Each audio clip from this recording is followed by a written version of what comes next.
ഉമർ ഇബ്നുൽ Khattab പറയുന്നതായിട്ട് പറയുന്നു 1691 നമ്പറിൽ മുസ്ലിം ഉദ്ധരിച്ച ഹദീസിൽ കാണാം വഹുവ ജാലിസുൻ അലാ മിമ്പരി റസൂലില്ല. പ്രവാചകന്റെ മിമ്പറിൽ കയറിയിരുന്ന ഉമർ പറഞ്ഞു പോലും, ഒരിക്കലും ഉമർ പറയില്ല, പറഞ്ഞു മുസ്ലിം എഴുതി വെച്ചിരിക്കുന്നു. എന്താണ്? ഇന്നല്ലാഹ ഖദ് ബഅസ മുഹമ്മദൻ ബിൽ ഹഖ്, മുഹമ്മദ് നബി അല്ലാഹു സത്യസമേതമായി അയച്ചിരിക്കുന്നു. വഅൻസല അലൈഹിൽ കിതാബ്, മുഹമ്മദ് നബിക്ക് ഖുർആൻ അവതരിപ്പിച്ചിരിക്കുന്നു. ഫകാന മിമ്മാ ഉൻസില അലൈഹി ആയത്തുർ റജ്മി, ആ ഖുർആനിൽ റജ്മിന്റെ ആയത്തുണ്ട്, എറിഞ്ഞുകൊല്ലുക എന്ന ആയത്തുണ്ട്.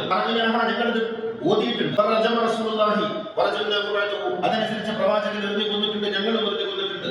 വഇന്നി വല്ലദീ നഫ്സുൻ ബിയദിഹി ലൗലാ അൻ യഖൂല അൻ-നാസു സാദ ഉമറു ഫീ കിതാബില്ലാഹി ലകതബ്തുഹാ.